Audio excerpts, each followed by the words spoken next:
Hello students, तो अब हम देखेंगे अपने इंसर्शन सॉर्ट का एनालिसिस। ठीक है, लेकिन एनालिसिस स्टार्ट करने से पहले मैं आपसे रिक्वेस्ट करूंगा कि आप दो एग्जांपल्स और सॉल्व करें।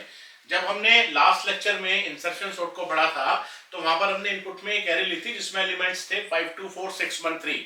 उसमें जो एलिमेंट्स का डिस्ट्रीब्यूशन था वो एक रैंडम डिस्ट्रीब्यूशन था। ठीक है, और वहां पर हमने पूरा उसको ड्राई रन वगैरह करके देखा था। ठीक, ये इस तरह से हमने पूरा एक चार्ट बनाया था ड्राई रन का, जिसमें हमने हर एक जे की वैल्यू के लिए क्या उसमें आइटम गया, क्या उसमें आई की वैल्यू गई, ये पूरा हमने करके देखा था। तो इस लेक्चर को कंटिन्यू करने से पहले मेरी रिक्वेस्ट आपसे ये है कि आप दो एग्जांपल सबसे पहले सोल्व करें। एक एग्जांपल आप लें जिसमें कि आपको एक सॉर्टेड एरे दी हुई है 1 2 3 4 5 6, और आप इस तरीके से पूरा उसका ड्राई रन क्रिएट करें। जब ये आपका हो जाएगा तो उसके बाद आप एक सेकंड एग्जांपल लें जिसमें आपकी एरे है 6 5 4 3 2 1। उसमें भी आप पूरा उसका ड्राई रन कैलकुलेट पूरा बनाएं। उसके बाद फिर इस लेक्चर को कंटिन्यू करें, नहीं तो आपको जो एनालिसिस है एल्गोरिथम की वो समझ में नहीं आएगी इतने क्लियरली। ठीक है, तो अब जब आप अपना ड्राई रन कंप्लीट कर लेंगे तो देखिए आपका जो ड्राई रन का चार्ट है वो कुछ इस तरह का आया होगा। जो आपका पहले एरे थी, अगर आप उसमें देखें, आपको इनपुट में एक सॉर्टेड एरे दी हुई है, और जो सेकंड एग्जांपल है उसमें इनपुट में आपको एक सॉर्टेड एरे दी हुई है, लेकिन वो डिक्रीजिंग ऑर्डर में आपको सॉर्टेड दी हुई है। जो प्रोसीजर हम अप्लाई कर रहे हैं अभी, वो प्रोसीजर हमारी एरे को हमेशा इंक्रीजिंग ऑर्डर में लगाता है। अब जब आपने इस पर ड्राई रन अप्लाई किया तो क्या हुआ होगा कि आपने सबसे पहले हर एक, अच्छा हमने लेंथ सेम ली है तीनों एग्जांपल्स में। जो हमने लास्ट लेक्चर में एरे की लेंथ ली थी उसमें भी 6 एलिमेंट्स थे, और जो यहाँ पर दो एरे हैं उनमें भी हमारे 6 एलिमेंट्स हैं। तो जो हमारा लूप चल रहा है वो J to 6 चल रहा है, 7 पर नहीं चलेगा। J to 6 चल रहा है और 7 पर ये भी हमारा नहीं चलेगा। अब अगर आप इस पहले एग्जांपल को देखें जहां पर आपके पास सॉर्टेड एरे थी, तो हुआ क्या कि जैसे ही आपने J = 2 पर चलाया, फिर आपने आइटम को सेट किया, आई को सेट किया, जैसे ही आप अपने वाइल लूप पर आए तो वाइल लूप में हर बार आपकी कंडीशन फॉल्स हो गई होगी। पहली बार में आपकी कंडीशन फॉल्स हो गई होगी। क्यों? क्योंकि जैसे यही एग्जांपल है, जब J = 2 था, आइटम की वैल्यू आपने 2 ली थी, आई की वैल्यू आपकी 1 थी, तो आपने चेक किया कि A(1) बड़ा है क्या आइटम से। A(1) में क्या था? 1 था। 1 आपका आइटम में क्या है? 2। 1 > 2, कंडीशन फॉल्स हो गई, आप बाहर निकल आए। और जब ये एक इटरेशन आपका खत्म हो गया तो जो आपकी एरे बनी वो बन गई 1, 2। उसके बाद फिर आपने J = 3 के लिए चलाया तो आइटम आपका 3 हुआ, आई की वैल्यू आपकी 2 आ गई। फिर जब आपने चेक किया कि जो आपका सेकंड इंडेक्स पर एलिमेंट है 2, क्या वो 2 बड़ा है 3 से, कंडीशन फिर फॉल्स हो गई। इट मींस हर J की वैल्यू के लिए जो आपका फोर्थ स्टेप है व्हाइल लूप वाला, वो कंडीशन आपकी हर बार फॉल्स मिल रही है। इट मींस आपका स्टेप नंबर 5 और स्टेप नंबर 6 आपका कभी भी एग्जीक्यूट नहीं हुआ इस पर्टिकुलर केस के लिए। ठीक है, अब जब आपने इस वाले एग्जांपल पर अपनी एल्गोरिथम को अप्लाई किया तो इसमें क्या हुआ कि जब भी आपने कोई भी इटरेशन चलाया, J = 2 चलाया चाहे 3 चलाया, तो जो आपका व्हाइल लूप है वो आपका मैक्सिमम टाइम्स चला, और हर बार आपको कंडीशन ट्रू मिलती रही जब तक आई की वैल्यू 0 नहीं होगी। देखिए, जब आपने J = 2 के लिए चलाया, फिर आपकी आई की वैल्यू 1 हुई, कंडीशन ट्रू मिली, आपने एक एलिमेंट को आगे शफल किया, आई की वैल्यू 0 होगी, फिर कंडीशन फॉल्स हुई। फिर नेक्स्ट इटरेशन के लिए भी यही हुआ, आई की वैल्यू पहले 2 हुई, फिर 1 हुई, फिर 0 हो गई। आप देखिए मैंने यहाँ पर लिखा हुआ है, तो यानी कि हर बार आपकी आई की वैल्यू 0 हो रही है। और हर एक इटरेशन के बाद जो आपकी सॉर्टेड एरे बनी वो भी मैंने लिखकर दिखाई। जैसे पहले इटरेशन के बाद जो आपके एलिमेंट्स थे वो क्या बन जाएंगे 5, 6। सेकंड के बाद क्या बनेंगे 4, 5, 6, देन 3, 4, 5, 6, 2, 3, 4, 5, 6, एंड फाइनली 1, 2, 3, 4, 5, 6। ठीक है, ये दोनों आप अच्छे से कर लें पहले।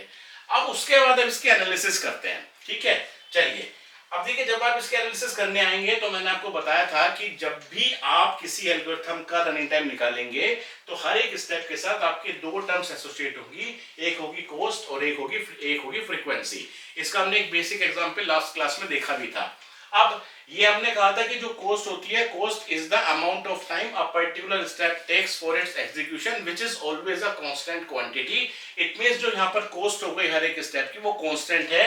अभी हम लिख दे रहे हैं, let's suppose cost of first step is C1, second step is C2, third is C3, C4, C5, C6 and finally C7। ये हमारी कॉस्ट हो गई हर एक स्टेप की, जो कि एक कांस्टेंट क्वांटिटी है। ठीक है, इंपॉर्टेंट क्या होता है? इंपॉर्टेंट होता है फ्रीक्वेंसी को देखना कि फ्रीक्वेंसी कितनी होगी। कभी कभी जो क्वेश्चंस होते हैं या जो लूप्स होते हैं वो स्ट्रेट फॉरवर्ड होते हैं तो फ्रीक्वेंसी आप डायरेक्टली बता सकते हैं, लेकिन कभी कभी क्या होता है ना कि हमें पता नहीं होता कि ये लूप कितनी बार चलेगा। तो ये उसी तरह का एक केस है, इसलिए मैंने कहा था कि इसका जो एनालिसिस है वो थोड़ा सा कॉम्प्लिकेटेड है as compared to other algorithms जो आप एनालिसिस करेंगे इस कोर्स में। ठीक है, अब यहां पर क्योंकि हम एनालिसिस कर रहे हैं तो हमारा ये एजम्पशन है कि जो एरे है उसमें let suppose number of elements n है, तो सो हम कहेंगे let suppose length of array is n। ये हम एज्यूम कर रहे हैं कि नंबर ऑफ एलिमेंट्स n है और ये बताने की जरूरत नहीं है, n is a very large quantity. ठीक है, अब अगर आप पहला स्टेप देखें जो कि आपका लूप है, इसमें लिखा है for j equals to 2 to length of a। इसका मतलब ये लूप चल रहा है for j equals to 2 to n। अब जब j equals to 2 to n चल रहा है तो इसकी फ्रीक्वेंसी क्या होगी, कितनी होनी चाहिए इसकी फ्रीक्वेंसी। हमने एक एग्जांपल लास्ट क्लास में किया था जिसमें एक हमने लूप देखा था 1 to 5। तो अगर 1 to 5 वो लूप चल रहा था तो वो जो फोर लूप वाला स्टेटमेंट है वो कितने बार चलेगा, 6 टाइम्स चलेगा, क्योंकि 5 बार कंडीशन ट्रू मिलेगी, 6th टाइम कंडीशन फॉल्स होगी। इसी तरीके से अगर ये 1 to n होता तो 1 to n की फ्रीक्वेंसी कितनी हो जाती, n+1। अगर ये 1 से लेकर n तक होता तो टोटल कितने स्टेप्स हो जाते, n+1 होते ना, क्योंकि 1 से लेकर n तक तो कंडीशन ट्रू मिलेगी और एक जब इसकी वैल्यू n+1 होगी तो कंडीशन फॉल्स होगी, लेकिन स्टेप तो एग्जीक्यूट हुआ। अब इसका मतलब अगर 1 to n चलता तो टोटल फ्रीक्वेंसी होती n+1, लेकिन ये 1 से नहीं चल रहा, ये 2 से चल रहा है। इसका मतलब एक स्टेप और कम हो गया, इसमें एक स्टेप कम हो गया तो n+1 -1 कर दो, इसका मतलब जो पहले स्टेप की फ्रीक्वेंसी हो गई वो n हो गई। तो यहां पर आप फ्रीक्वेंसी लिख दीजिए n। ठीक है, ये क्लियर है। अब जो सेकंड से लेकर 7th स्टेप तक ये सारे स्टेप्स आपके इस फॉर लूप के अंदर है। सेकंड स्टेप क्या है, एक सिंपल स्टेप है, मतलब हमें अब ये देखना है एनालिसिस करते हुए कि जिस स्टेप की फ्रीक्वेंसी हम देख रहे हैं क्या वो एक सिंपल स्टेप है या वो खुद एक लूपिंग कंस्ट्रक्ट है। कहीं ऐसा तो नहीं वो खुद एक लूप हो, वो खुद कई बार एग्जीक्यूट हो रहा हो। तो यहां पर अगर आप देखें, यहां सीधा सीधा आप असाइनमेंट कर रहे हैं, आइटम में डाल दे रहे हैं जो भी a ऑफ j की वैल्यू है। इट मींस जितनी बार आपका ये स्टेप चल रहा है स्टेप नंबर 1, उससे एक कम आपका ये सेकंड स्टेप चलेगा, क्योंकि डायरेक्ट असाइनमेंट हो रहा है। अब जो आपका फर्स्ट स्टेप चल रहा है उसकी फ्रीक्वेंसी आपकी अगर n है तो सेकंड स्टेप की आपकी फ्रीक्वेंसी हो गई एक कम, मींस n-1। ये भी क्लियर हो गया होगा। उसके बाद फिर जो थर्ड स्टेप आपका है वो भी सिंपल एक असाइनमेंट स्टेप है, जिसमें कि आप i में असाइन कर रहे हैं j-1 की वैल्यू।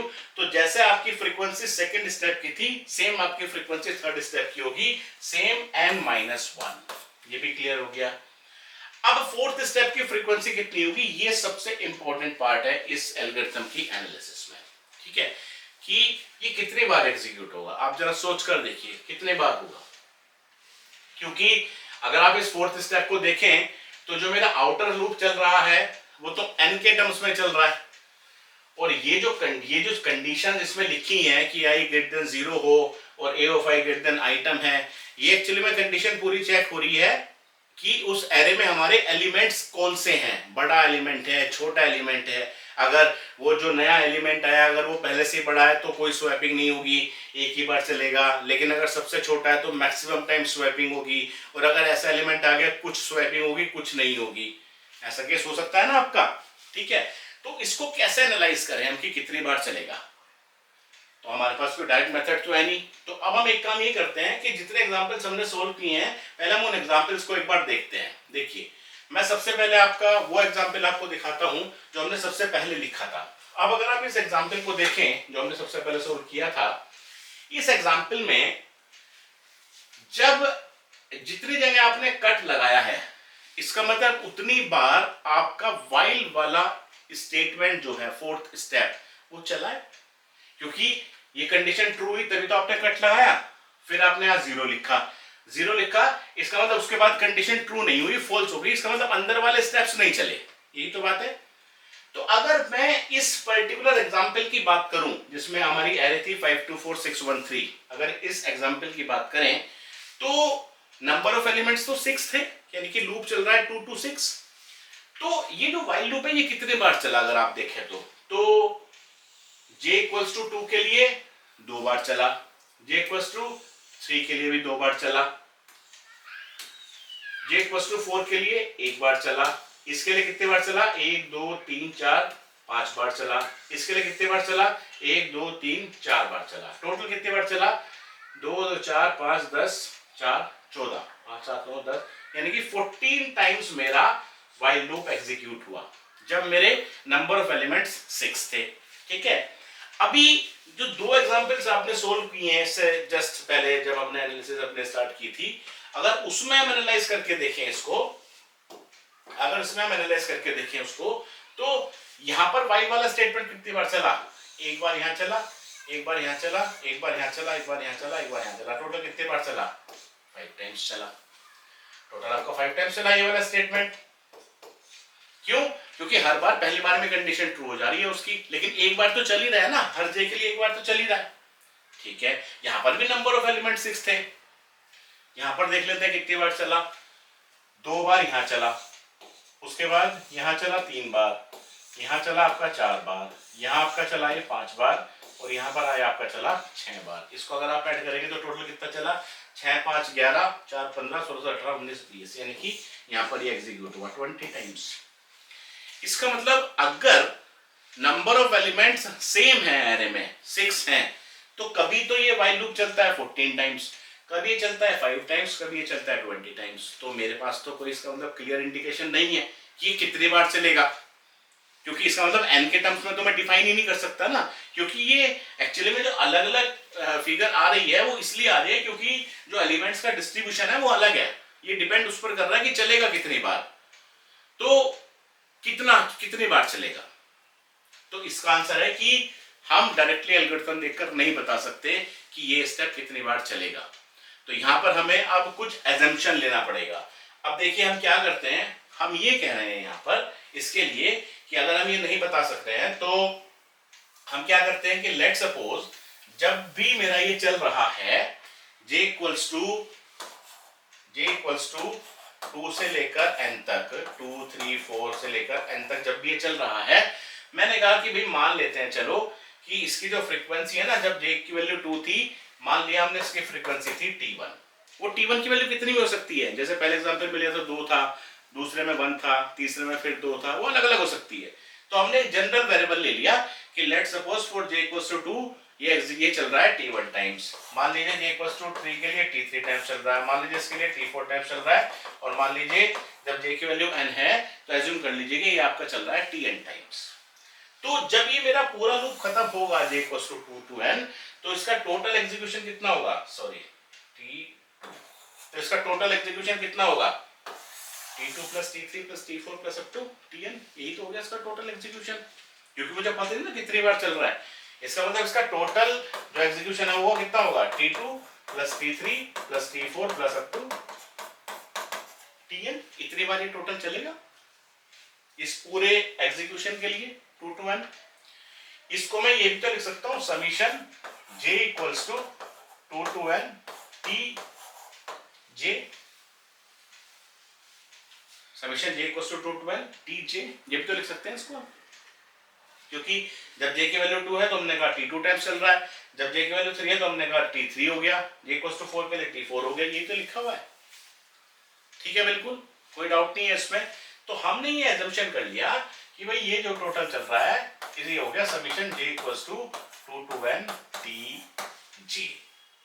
ये क्लियर हो गया ना आपको कि टी जे क्यों लिया हमने, इसको एन के टर्म्स में क्यों नहीं लिखा, क्योंकि हम एन के टर्म्स में नहीं लिख सकते, क्योंकि कोई डायरेक्ट रिलेशन है ही नहीं, क्योंकि जो while लूप चल रहा है इसमें कहीं पर भी कोई एन के टर्म है नहीं हमारे पास। ठीक है, इसलिए हमने एज्यूम किया, आप कोई और वैल्यू एज्यूम कर सकते हैं। ठीक है, अगर कोई और आइडिया आपके पास है तो। अब आप ये देखिए जो एग्जाम्पल हमने सबसे पहले किया था उसमें वापस से आते हैं उसी एग्जाम्पल पर। जब हमने सबसे पहले एग्जाम्पल ये किया था तो जितनी जगह कट लगा हुआ है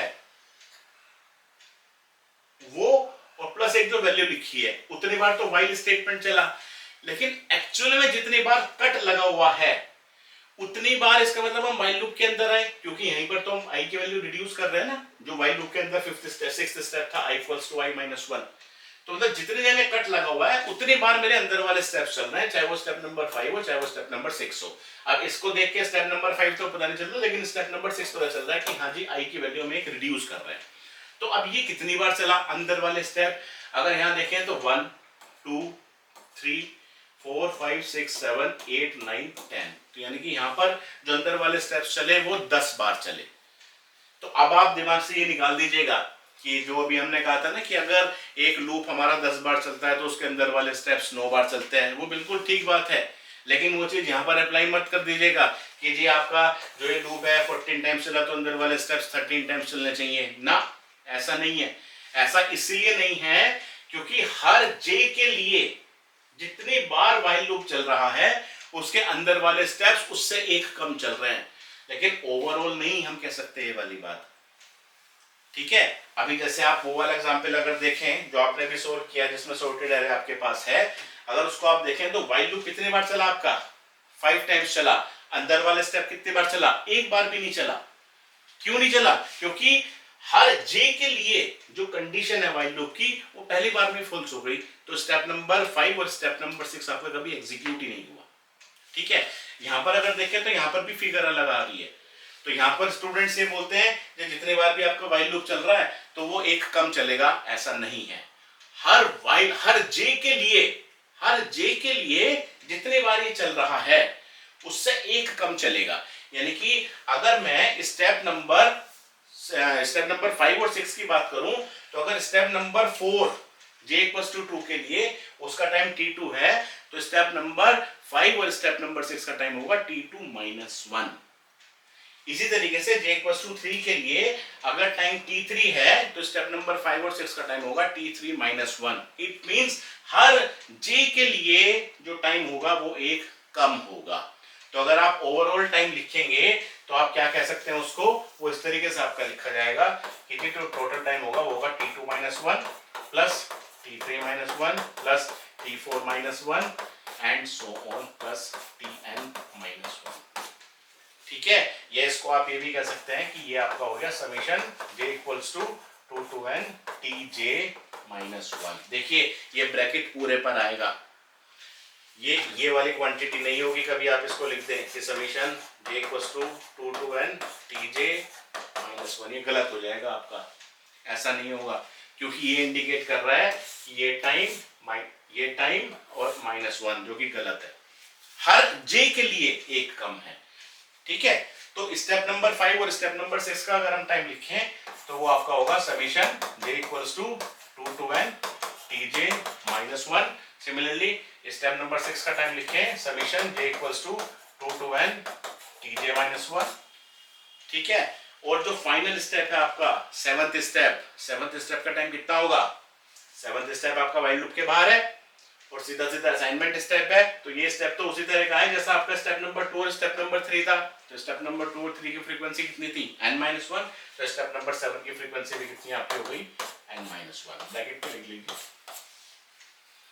तो इस तरीके से हम जब भी किसी एल्गोरिथम को एनालाइज करना है तो हम हर एक स्टेप की कॉस्ट लिख लेते हैं और हर एक स्टेप की फ्रीक्वेंसी लिख लेते हैं।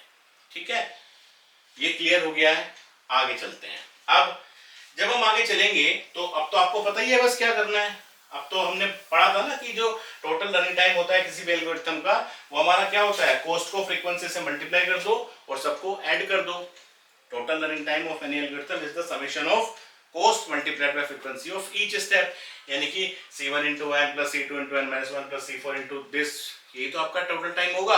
लिख लीजिए इसको, तो आपका टाइम कितना हो गया t of n equals to, थोड़ी सी लेंथी बनेगी equation, c1n plus c2 plus c2 into n minus 1 plus c3 into n minus 1 plus c4 into summation j equals to 2 to n tj plus c5 into summation j equals to 2 to n tj minus 1 plus summation c6 into summation j equals to 2 to n tj minus 1 plus c7 into n minus 1।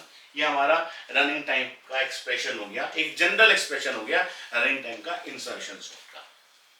ठीक है, ये बिल्कुल perfect आ गया, इसमें कहीं कोई challenge नहीं है, कहीं कोई दिक्कत नहीं है। ठीक है, अब हम आगे चलते हैं।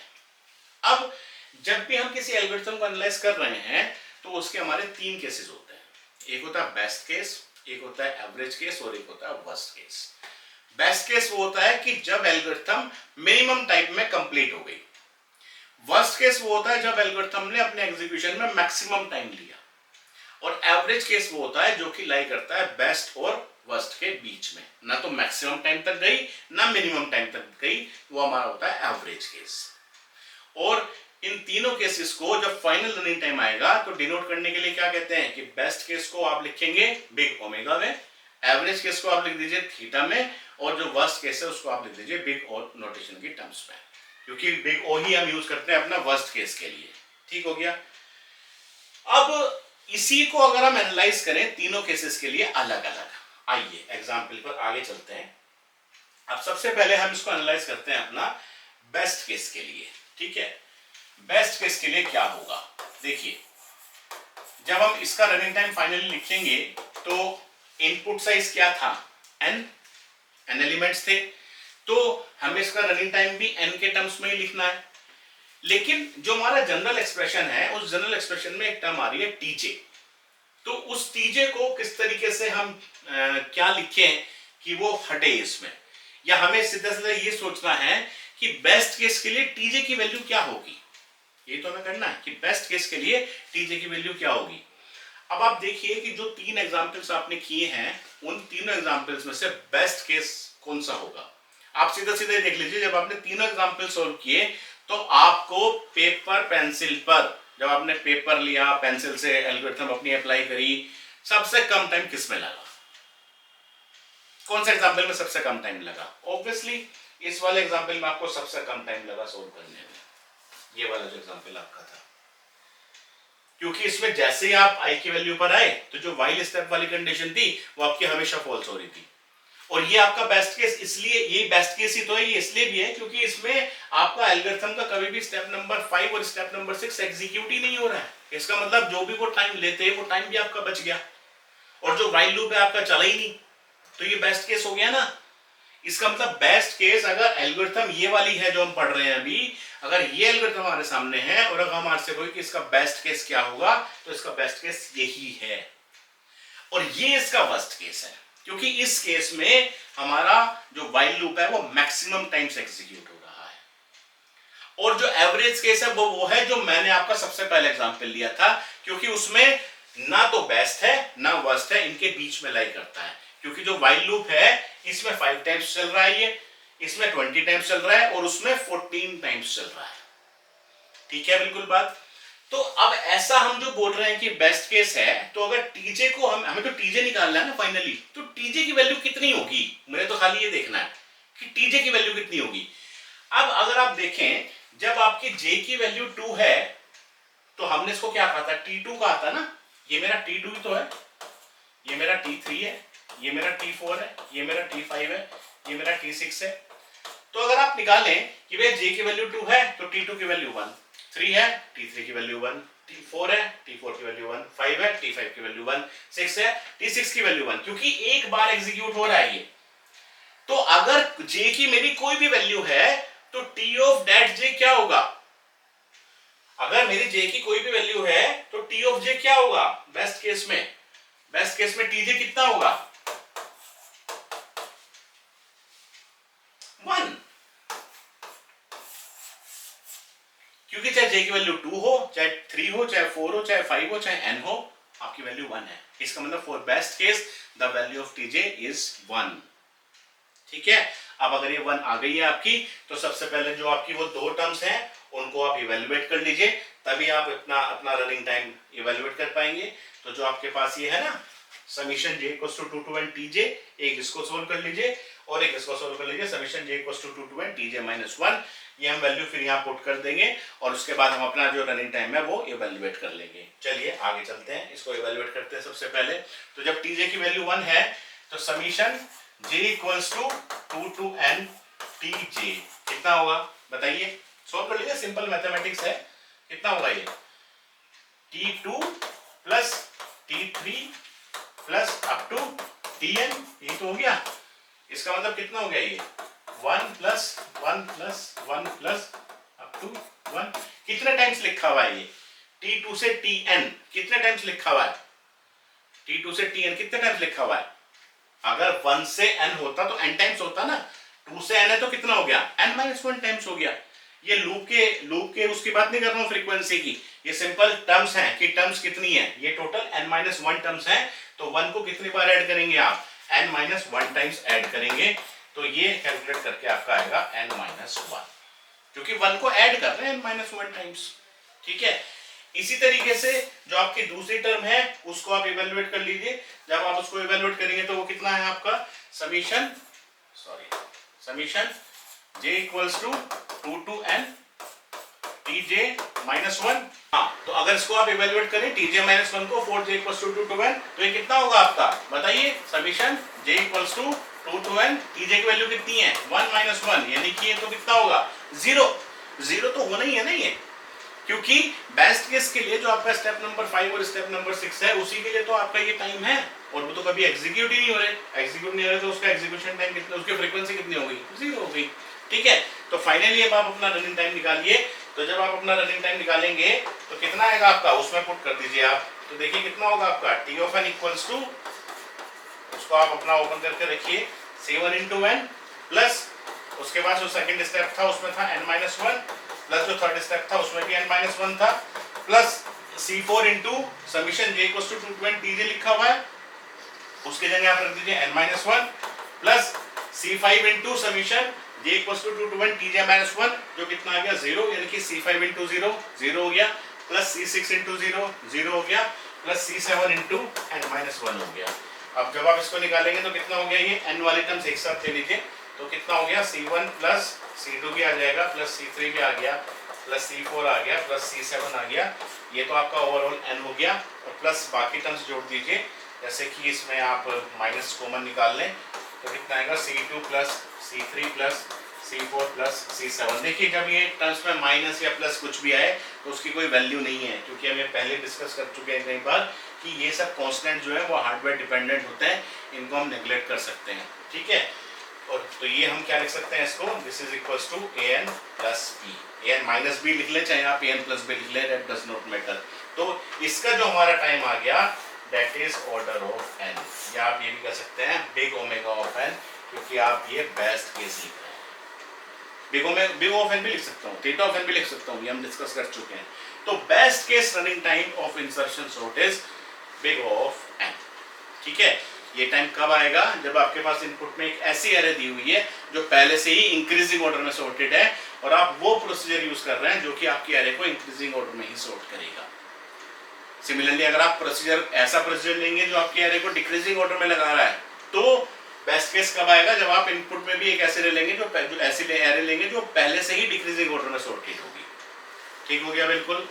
चलिए आगे चलते हैं, अब देखते हैं वर्स्ट केस। अब अगर वर्स्ट केस की आप बात करें तो वर्स्ट केस में कितनी बार चल रहा है वो देखें जरा एक बार, वर्स्ट केस का एग्जांपल देखते हैं पहले। अब अगर आप वर्स्ट केस का एग्जांपल देखें तो क्या आप मुझे बता पाएंगे कि tj की वैल्यू क्या होगी वर्स्ट केस के लिए। जब j की वैल्यू 2 है तो t2 की वैल्यू कितनी है 2, जब j की वैल्यू 3 है तो t3 की वैल्यू कितनी है 3, 4 है तो 4, 5 है तो 5, 6 है तो 6, n है तो n। इसका मतलब tj की वैल्यू कितनी है वर्स्ट केस के लिए, tj is equals to j, क्योंकि जो j की वैल्यू है वही तो उसकी वैल्यू है। ठीक है, तो अब अगर हम वर्स्ट केस को करें इसमें, तो वर्स्ट केस को कर लेते हैं, बेस्ट केस हमने निकाल ही लिया, अब हम निकालते हैं अपना वर्स्ट केस। अब हम इसका वर्स्ट केस निकालते हैं। तो सबसे पहले वर्स्ट केस के लिए हमने ये कहा कि वर्स्ट केस के लिए जो हमारी tj की वैल्यू होगी वो हो जाएगी j। ठीक है, अब tj की वैल्यू आपकी j हो गई, तो सबसे पहले वो जो दो समीशन वाली टर्म्स है उसको आप सोल्व कर लें। सोल्व करने के बाद अपने ओरिजिनल जो आपकी t ऑफ n है उसमें आप रख दीजिए, तो आपको वर्स्ट केस रनिंग टाइम मिल जाएगा इंसर्शन सॉर्ट का। चलिए निकाल लेते हैं। तो सबसे पहले हम निकाल लेते हैं summation j equals to 2 to n tj, या summation j equals to 2 to n j।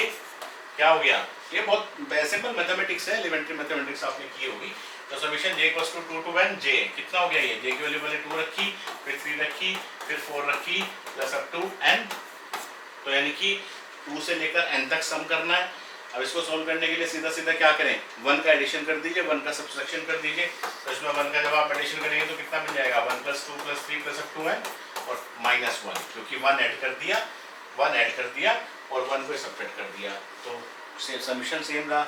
उसके बाद आपको पता होना चाहिए कि sum of first n natural numbers is n into n+1 divide by 2 और -1। तो ये तो आपका आ गया summation of j equals to 2 to n tj। उसी तरीके से आप निकाल लीजिए summation j equals to 2 to n tj-1, उसको भी निकाल लेते हैं फटाफट से। तो summation j equals to 2 to n tj-1 आप निकालिए। Summation j equals to 2 to n tj-1, आप निकालिए खुद से इसको, ठीक है। tj की वैल्यू क्या हो गई हमारी j, तो summation j equals to 2 to n, ये आपका हो गया j-1, कितना होगा summation j equals to 2 to n tj-1, j की वैल्यू 2 रखेंगे तो 2 - 1 plus 3 - 1 plus 4 - 1 plus 5 - 1 plus up to n-1, यही तो होगा। अगर इसको आप लिखेंगे तो क्या होगा ये 2 - 1 plus 3 - 1 plus up to so on n-1। अब इसको सोल्व करने के लिए क्या करें, इसमें आप इसको निकालेंगे तो कितना आएगा ये 1 plus 2 plus 3 plus up to n-1, ठीक हो गया। इसको सोल्व करने के लिए क्या करें, इसमें प्लस n कर दीजिए, माइनस n कर दीजिए। वापस से क्या हो गया, ये जो सम हो गया आपका के पास हो गया सम ऑफ n नेचुरल नंबर्स, यानी कि ये आपका हो गया n into n+1/2 minus n। ये हमारी हो गई summation j equals to 2 to n tj-1 की वैल्यू, ठीक है। दोनों वैल्यूज n में आ गई हैं आपके पास, अब उसमें पुट कर दीजिए और आप देखिए आपका रनिंग टाइम कितना आता है, निकालिए, इवैल्यूएट करिए खुद से, ठीक है, इवैल्यूएट करिए खुद से, ठीक है। अब देखिए जब आपने इवैल्यूएट किया है tn इक्वल्स टू कितना था c1 into n plus second step कितना था c2 into n-1 plus third step भी सेम था c3 into n-1 plus c4 into कितना था summation j equals to 2 to n tj आपको कितना आया था n into n+1/2 minus 1, n into n+2 minus 1, और ये आपका आया था n into n+1/2 minus n। तो याद रखिए इन दोनों को। अब यहाँ पर इसको पुट कर दीजिए, कितना आ गया ये n into n+1 divide by 2 minus 1। उसके बाद c5 और c6 जो टर्म है वो सेम है आपकी, कितने हो गए c5 into n into n+1/2 minus n, फिर plus c6 into n into n+1/2 minus n and plus c7 into n-1। देखिए अभी प्योर मैथमेटिक्स है, इसमें कुछ ज़्यादा करने की जरूरत है नहीं, आप खुद से भी इसको इवैल्यूएट करिए। इसको आप थोड़ा सा और इवैल्यूएट कर सकते हैं इन दोनों टर्म्स को अलग से। अगर आप इस टर्म को इवैल्यूएट करेंगे n इंटू n+1/2,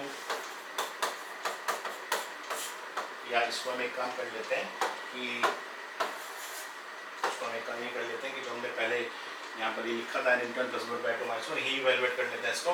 ये कितना हो जाएगा, और क्या छोटा कर सकते हैं इसमें, इसमें छोटा हो जाएगा ये, इसमें अगर हम n कॉमन निकालेंगे तो कितना आ गया ये n+1/2 माइनस 1, यही कितना आएगा n+1 माइनस 2, यानी कि n इंटू n-1/2 क्या जाएगा n इंटू n-1/2, बिल्कुल ठीक है ना।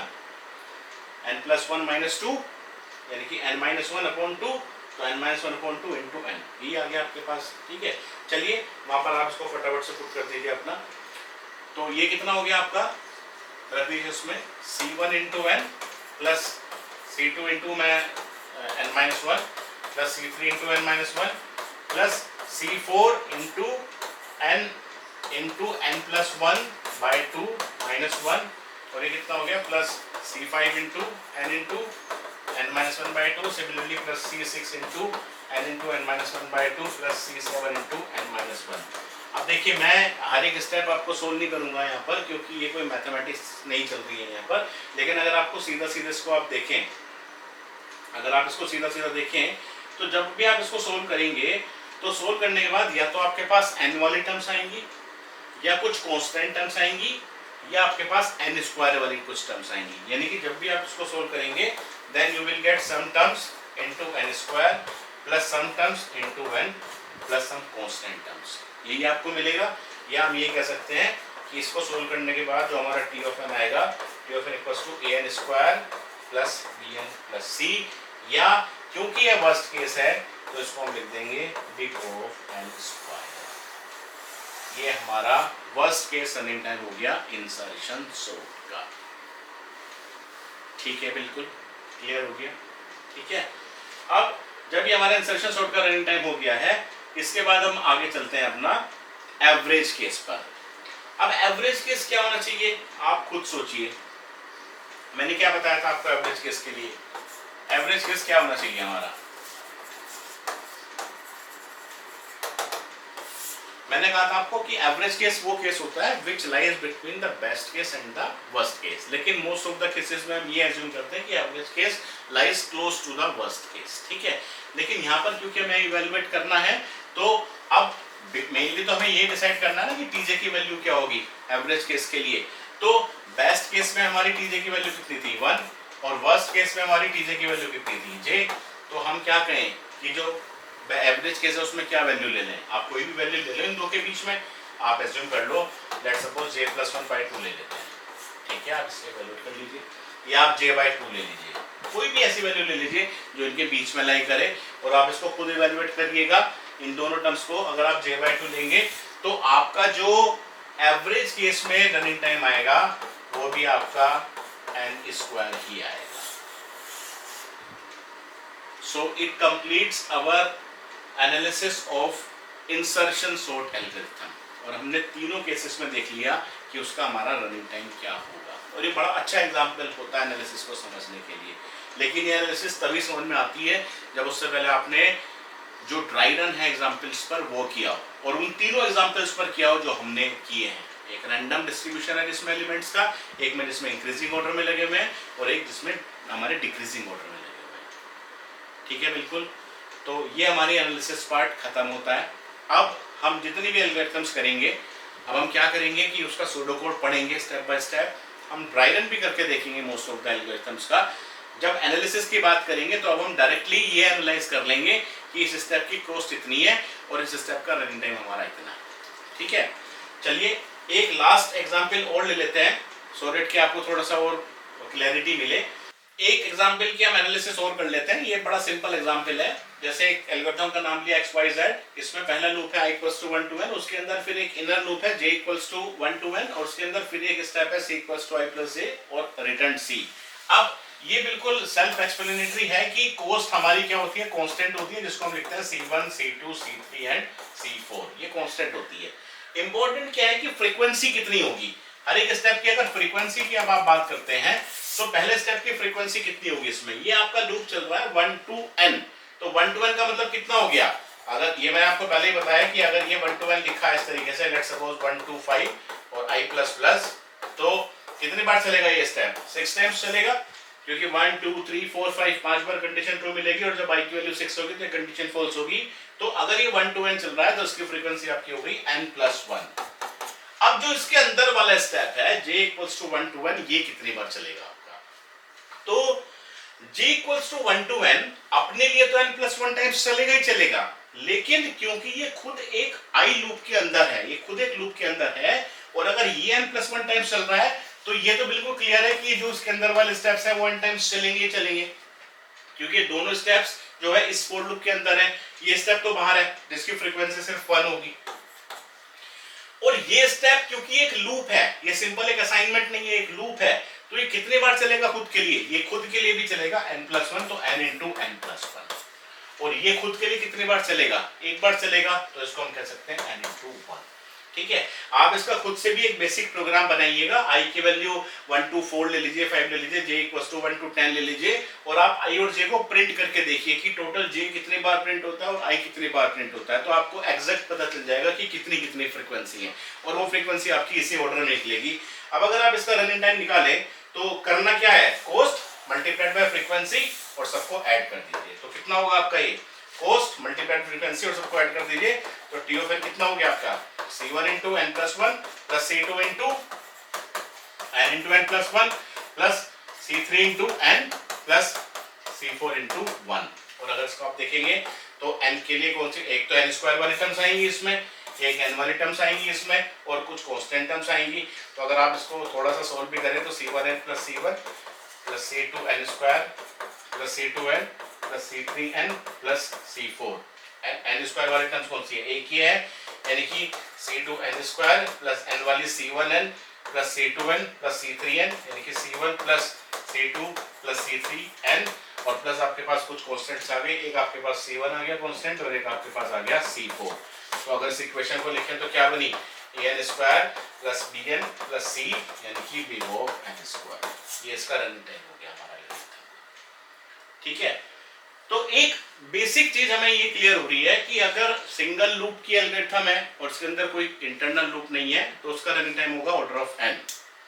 लूप के अंदर लूप है तो order of n square, loop के अंदर लूप है तो उसका रनिंग टाइम जाएगा ऑर्डर ऑफ n क्यूब, अगर वो लूप n में ही है 1 to n 1 to n 1 to n है तो। ठीक है, उससे ज्यादा की एल्गोरिथम्स एग्जिस्ट करती नहीं है या उनको बनाने का कोई फायदा भी नहीं है, क्योंकि उसका रनिंग टाइम ही इतना हो जाएगा कि वो सोल्व ही नहीं हो पाएंगी जो भी आपके पास मैक्सिमम पावर का कंप्यूटर है उस पर भी। इसलिए जो एल्गोरिथम्स आप पढ़ेंगे अपने पूरे टेन्योर में, मैक्सिमम एल्गोरिथम ऐसी हो सकती है कि जिसका running time order of n cube होगा, उससे ज्यादा नहीं होगा।